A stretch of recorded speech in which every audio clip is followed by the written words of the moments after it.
This is Season 7 of the Team Roping Journal's podcast, The Score, the show that started it all in the whole podcasting game in team roping and rodeo. At 3 million downloads and counting, this is where team ropers talk, from our weekly short score episodes to the longer sit-down conversations that we get to have that dive deep into the personalities, producers, and horses that inspire the sport. This is where team ropers get their must-know information. Hey everyone, it's Chelsea Schaefer. Welcome back to The Score. Today is an episode where we're going to learn a little bit about both the saddle business and the rope horse business. It has been a while since I've had a saddle maker on this podcast. So in the spirit of so much that we've been talking about lately, I brought on Jody Raymer, who works for Genuine Billy Cook Saddles. He's got the Jody Raymer line of saddles for Genuine Billy Cook Saddles. He's also an AQHA professional horseman, an AQHA world champion, and a very regular judge of the rope horse futurities when he can sneak off from the saddle shop to judge some of the American Rope Horse Futurity Association events, including the World Championships. So today's episode, we go over Jody's career as a saddle maker and a horse trainer, because one informs the other, and so there's a lot to go over. Jody started with Billy Cook Saddles back in the early 90s, as he's going to tell us. So he goes over kind of his career as a saddle maker with the company and out on his own, because he spent some time out on his own before coming back to Billy Cook to be part of their rebranding, their rebirth of the company. And so he's working a lot with Tate Kirchenschlager, who we've got a whole series of videos and instruction coming out that I'm pretty excited for you all to hear and see, because, wow, we learned a lot in about 10 hours in the arena with Tate one day. So anyway, I hope you all enjoy this podcast. Let us know what you think in the reviews and the comments in the podcast, because it's been a little while since we've reminded you to go in and review. So without further ado, Jody Raymer from Genuine Billy Cook Saddlery. Today's episode is brought to you by Genuine Billy Cook Saddles, the finest handmade saddles and tack at the fairest prices, world famous since 1953. I'll tell you more about their relaunched business model at the commercial break. But until then, you can find out more at genuinebillycook.com.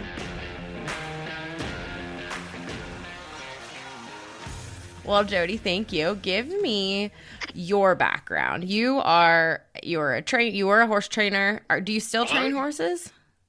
Yeah, I still train some, but mainly just for myself now. Mm-hmm. I went to work for Mr. Cook in 1990. The end of 1990. Which then, as far as my history goes, I mean, like everybody else, we were rodeoing some and jackpotting and so forth, but no horse showing really at that time. I didn't start showing horses till about 92-ish, I think. I guess I'm wrong. Maybe it was around 1990. But I didn't show for myself. I was going to shows and helping people.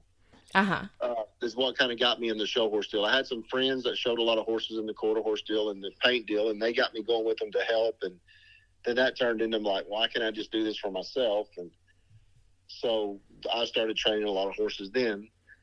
I'd been at the saddle shop. It was the deal where I worked here and then trained in the evenings. Okay.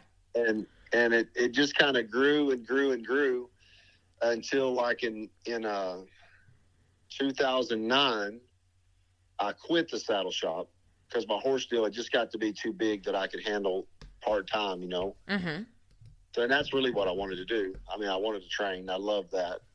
So I went to training full-time. So I was gone from the factory here for about 8 years. And then Mr. Cook got sick. And I guess I come back to help him in 17. And then he passed away in 19. So Adam bought the company in 20 and made me a really good deal to stay. So I pretty much just stayed with the company from there on out, and then sent what few horses I had left for customers when I decided to stay with Adam. I think 2020 was the last World Show I went to, and then I just got rid of all the customers, sent them elsewhere, and just kind of focused on the saddle shop. And then training wise, I mean, I just started doing it for myself then. Mm-hmm. So I'd buy several Gildens or mares or whatever, make them and sell them. Is kind of what we've been doing. Well, so in what you just told me, I feel like I have 15 questions to ask you about what you just told me. So, well, I mean, I kind of rambled through it and skipped some stuff. You so did. You went whatever you need. The first thing is tell us about Mr. Cook and the history of Billy Cook saddles, because I knew of Billy Cook growing up. You know, those saddles have been around for Give me your experience and your experience with the company, and then kind of the big historical picture of Billy Cook saddles. Okay, well, the quick version of my deal is my dad knew Mr. Cook from when he had his shop in Greenville. Mm-hmm. And I was kind of at that point, you know, in 1990, I was 20 years old. So I was kind of in between what I wanted to do and so forth. So Billy actually was moving his company to Oklahoma, to the hometown I live in, was moving it here. And my dad and him got together and they decided that I needed to go to work for this company. And originally I'd signed on. What I was told in the beginning was that I was going to basically rep Oklahoma for him, be a sales rep, which I knew nothing of.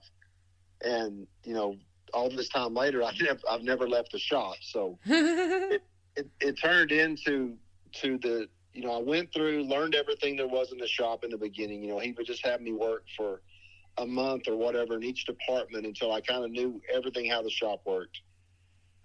We built saddles for a long time, you know, and then, but gradually it turned into where I was kind of running the shop as far as like ordering materials, dealing with the customers on the phone, taking care of the quality. I mean, just pretty much was, you know, hot shot and everything here. Mm-hmm.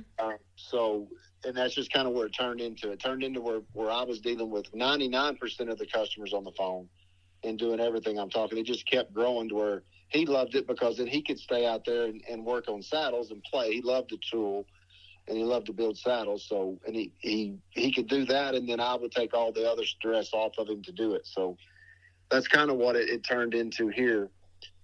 As far as the company goes, I mean, I don't know a ton of the history. You know, Mr. Cook used to tell stories when he was in Greenville, but mm-hmm. He, you know, he started off working for Potts Longhorn, and built a saddle there that was a Billy Cook saddlery saddle while he was with that company. Longhorn went bankrupt. When they went bankrupt, that's when he went on his own and started building his Billy Cook Maker Greenville, Texas saddles. He was there for, and I honestly don't know the years on this enough to mm-hmm. specify, but he worked there for a while until actually in the late 80s. In the late 80s, he kind of got in some financial trouble. So he was looking for kind of a start over. And the community here where I live, they were trying to bring in new businesses. So the banker that was over that actually knew Billy a little bit. So they all got together and decided to move him to Sulphur.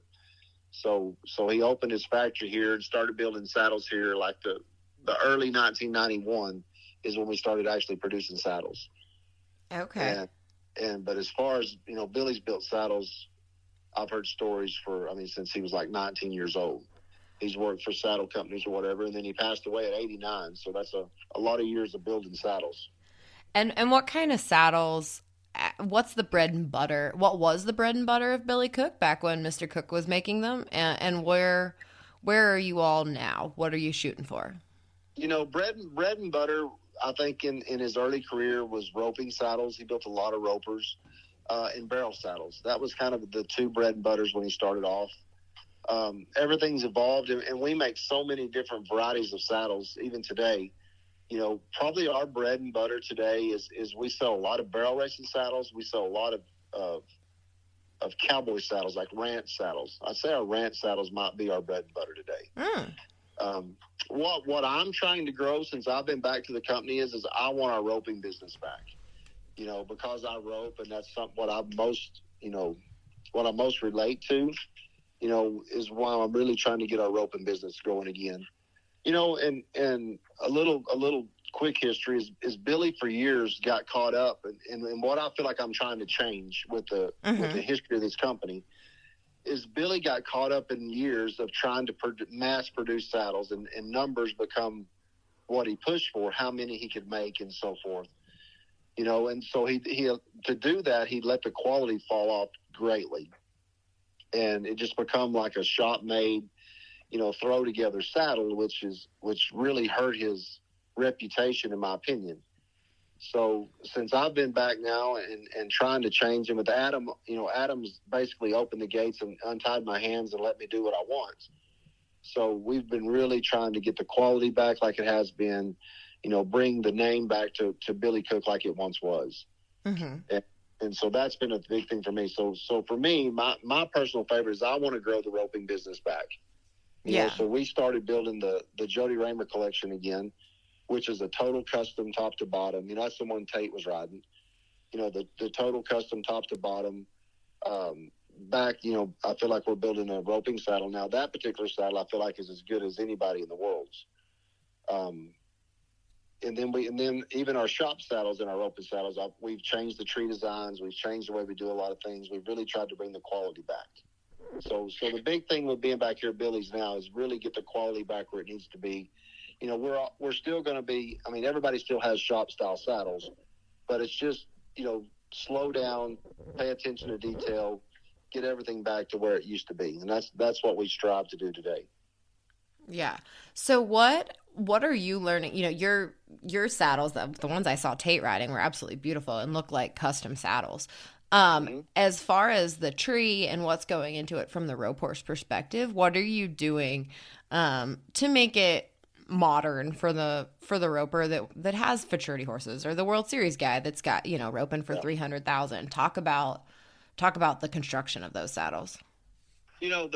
For me, and I think why this is such a important thing for me is because I lived this life for a long time, with the training and so forth. And, when you're riding, somebody sends you a $100,000 stud that, that they wanted, that didn't make a cut or a rein or whatever, then they've got a lot invested in. The worst thing you can do is put a crap saddle on him or something that doesn't fit. And then it just doesn't, it makes it really hard in your training process to, if your saddles don't work and your horses are hurt and so forth, it just makes the training impossible. Yeah. And plus you're not really doing justice to a customer that's trying to spend money with you and paying you for your time and to take care of their horses and to produce something out of their horses. So the fit is a big thing that matters.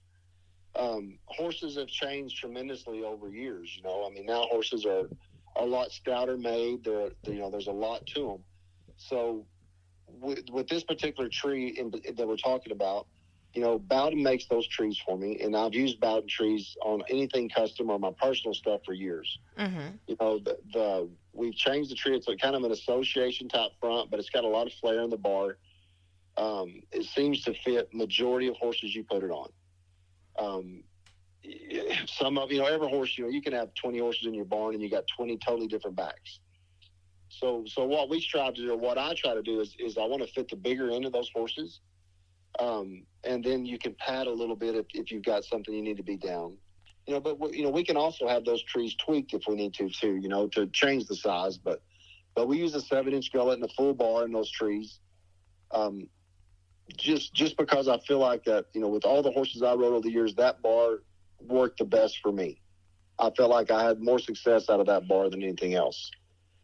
Then as far as the construction of the saddle goes, it's all hand cut, hand fit, skirts beat in, real wool. All the old extra things that you could do to one that the people kind of skip today. We try to go back and do it very traditional within saddles. We want them to fit the rider good. We try to build a little taper in the seat. And everybody we build for, we can tweak that a little bit. But, we're trying to make something that everybody's comfortable with. We make them hard seats, padded seats, whatever we want. But we seem to have a lot of success with that saddle. Sure. So, I'm a big believer in it. I wouldn't have put my name on it because, I've used that tree and that style. I've been riding those for 30 years. Mm-hmm. So I just feel comfortable, and that's kind of my go-to. Yeah.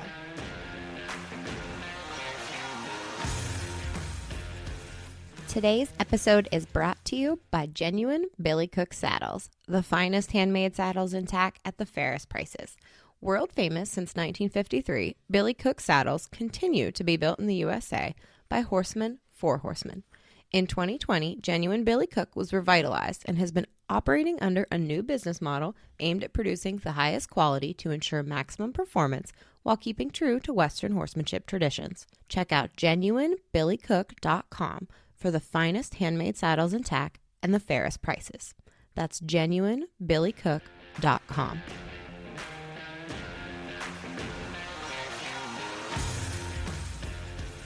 Now, as far as you guys have kind of hooked your wagon, for lack of a better phrase, to Tate, and as far as what he's got going in the futurity business and the training business, what about Tate's his work ethic? What about the way he trains? What about the way he communicates was appealing to you to be involved with Tate? I got to know Tate right kind of at the end. I knew Tate because we have a mutual friend. I mean, we're both really good friends with the Phillip boys, John and Shane. Mm-hmm. And that's how I kind of got to know Tate. And just to watch from afar at what he was trying to do, it reminded me of myself whenever I started showing horses. You kind of started at the bottom, and Tate was working, and he was very humble. He would quiz me all the time on different things or what he could do to improve his stuff. And you could just see it evolve. Mm-hmm. He was doing better. The rope horse deal took off. Tate ropes extremely well. His training business he's just gradually growing. And I mean, and even today versus how he'll be in 5 or 6 years, we'll be talking totally different in 5 or 6 years because he keeps gaining knowledge, understanding by doing it.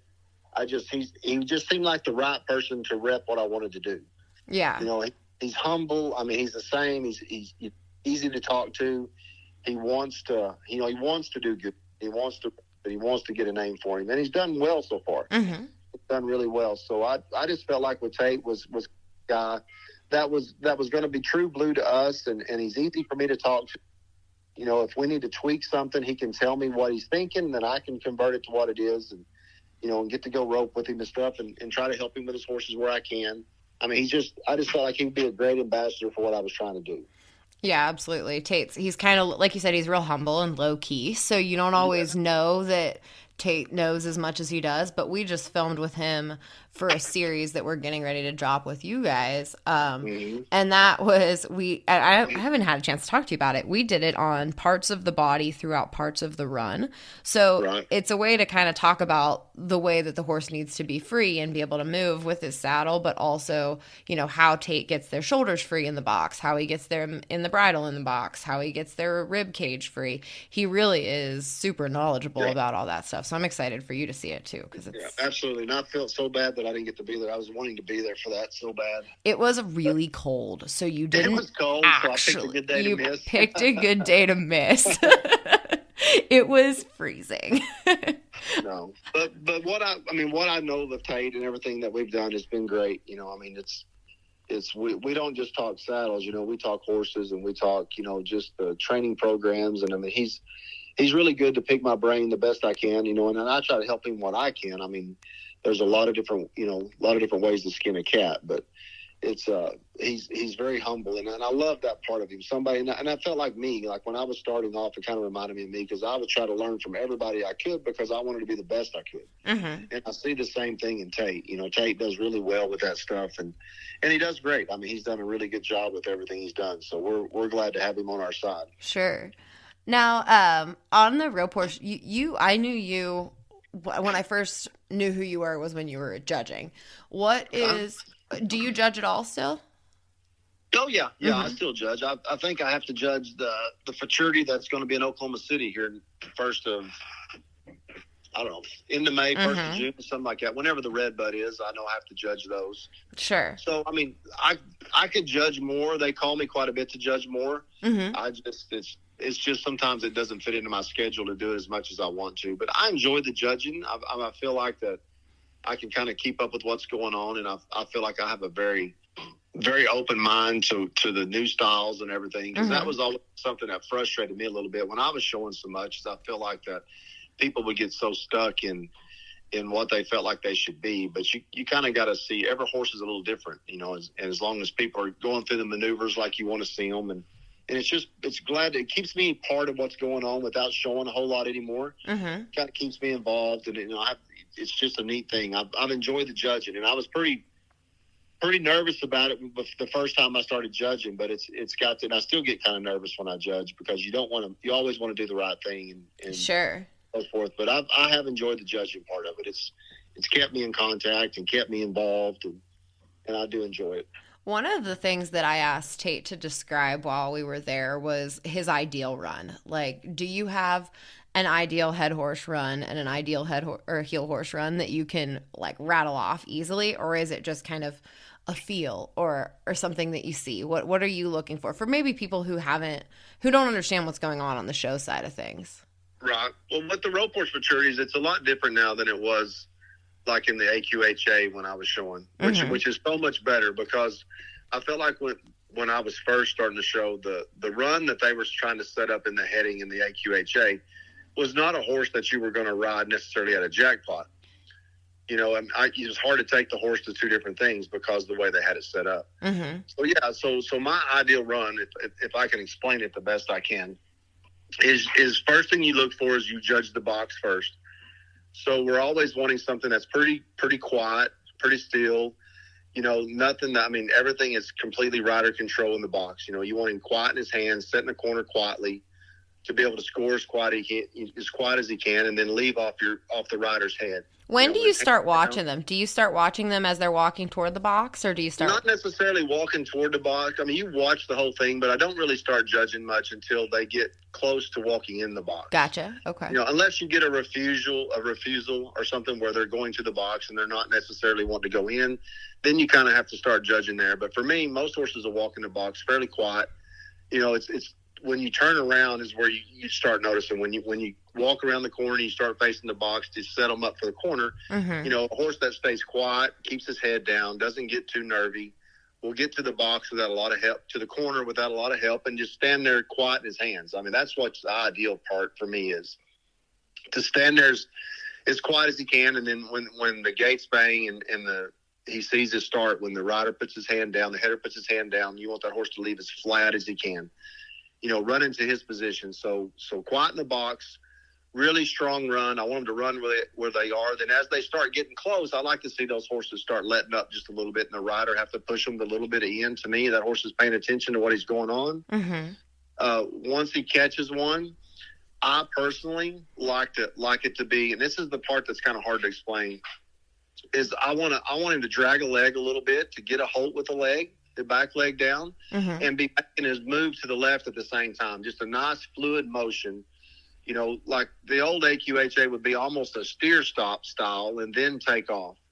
You know, everything we want today is you know, guys are competing on these horses too. So you want that butt down, leg down, moving to the left the whole time as they're keeping their shoulders up in their hands. Once those guys get the steer's head bent and get him set up like they want, then they can kind of let the horse fall into the log, pull off straight. You know, never completely straight. Like, you don't want the rope completely over his butt because it hurts your facing a little bit. Sure. And then them horses that stay flat and level, let them handle them steers. And once the heeler catches, to me, I like to see either way is fine with me. I'm not super picky on how I want them to face. Some horses face better, like to get a leg down and come around their leg. Some horses face better if they clear their hindquarters and then finish with their front. Yeah. So to me, as long as it's effortless, and I mean it's smooth and it gets to a tight rope, I'm okay with either one. I mean, I can score one as high as I can the other one. Mm-hmm. Oh, that's good to know. Yeah, I'm always curious about just that. To finish, but mm-hmm. you know, as a trainer, you know, you have horses that can do it one way easier than they can another way. So I think you have to kind of go with what your horse's strengths are there when you come to facing. Gotcha. Very good. And then on the heel horse side, I mean, how much slide are you looking for? How much cow? Like, what are you judging on the heel horse side? You know, for me, slide doesn't matter so much to me as how much they slide. To me, when I'm judging the same thing. I want a quiet heel horse to go in the box. Mm-hmm. You know, I want a heel horse that can score as good as a head horse, can get out and get in position down the pen. I really look for them horses to kind of break down in the corner as they're coming in, to kind of climb around the corner on their hind end, but yet not lose their distance to the cow. I want them to be looking for it where the rider's not having to help him. He can be focusing on roping, and them horses to get straight right there and square off. Mm-hmm. And then when the healer goes to the bottom when he goes to the bottom with his heel rope, I want to see them horses go to the bottom too. Yeah. They don't have to slide a lot to me. I mean, it's more about getting in, anchoring at the right time. And then to when the jerk hits them to stand there and take it, and not get tipped up on their toes and, not get pulled sideways. I want their head straight, their bodies to be in line with the target. So, I mean, you try to for me, I just try to set it up. I know what I like in my mind. Every horse has got a variation of that. And there's always steers that are harder to do. And some of those steers that are like really run or get away from a healer, you try to bonus those horses that can get to them, the difficulty of the run. Mm-hmm. Same with head horses. Degree of difficulty is always something I look for. I just want to see it easy. I mean, as showing it before, you want a horse that makes it as easy for you to do your job as you can. Sure. So that's what I'm looking for in the ballpark vision of a good head and heel horse run. Yeah. Total control the whole time. I want to see that horse under control. I don't want to see a rider having to rope around the horse. And that's something with the heel horses that's tough today sometimes is everybody that's showing ropes so good, they can rope around some of that stuff, so I try to see, it's easier for me to see the horses that the guys enjoy riding and ride around and do a good job versus the ones that are having to try to rope around a horse. Yeah, I understand. Now, I guess bringing it back around to Billy Cook, if somebody wants to order a saddle, what's the process as far as can you call in and just have one shipped the next day, or is it all a custom process? What should people? We offer both. Mm-hmm. We do build some inventory saddles. We do have a few saddles built up in inventory that you can call, and if I have everything like you want, we can ship it immediately. Mm-hmm. And then there's also the process where they can call and go through it with me. We can sit down and build them a saddle from scratch. Everything they want, exactly personalized to them. We offer both ways. Got it. And what do you want to see, like, as far as like 5-year goals for Billy Cook? Where are you headed with the team roping market in this space? Well, I just want to get back to a lot of people riding our saddles, a lot of people trusting the brand again. Yeah. I just want to see it grow. I never want it to be, it's not that I don't. It's never going to be what it once was. We're going to control it a lot better now. Mm-hmm.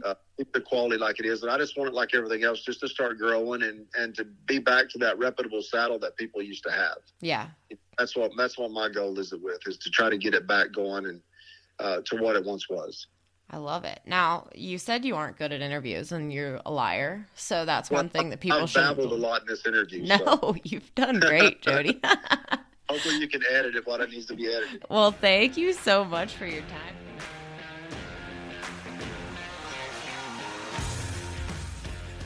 Thank you again to our sponsors at Genuine Billy Cook Saddles, the finest handmade saddles and tack at the fairest prices. World famous since 1953, Billy Cook saddles continue to be built in the USA by horsemen for horsemen. In 2020, Genuine Billy Cook Saddles was revitalized and has been operating under a new business model aimed at producing the highest quality to ensure maximum performance while keeping true to Western horsemanship traditions. That's genuinebillycook.com for the finest handmade saddles and tack at the fairest prices. Well, thank you all for making it through another episode of The Score. Sure appreciate you. 7 years, I think, at this job, at this specific podcasting job. I'm not going to tell you how many years at this actual job with the Team Roping Journal and Spin to Win before that. But it absolutely amazes me, all the support you guys give. You give Kendra tons of support. She's been here since 1997 with us. We're so grateful for Kendra at the Team Roping Journal. And then I have been here since 2010. So the fact that you all still want to listen to, read the content that we put out is absolutely amazing. We're so grateful for you. We are grateful to work in the team roping industry. Oh, and I am very grateful for Craig Jones, who is editing this podcast week in and week out. He tolerates me coming in hot when it comes to having a few episodes late at night before they need to air. He's kind of a champ as far as editing, making us sound as professional as possible. So thanks, Craig. Thank you all for listening, and we will talk at you in a couple weeks.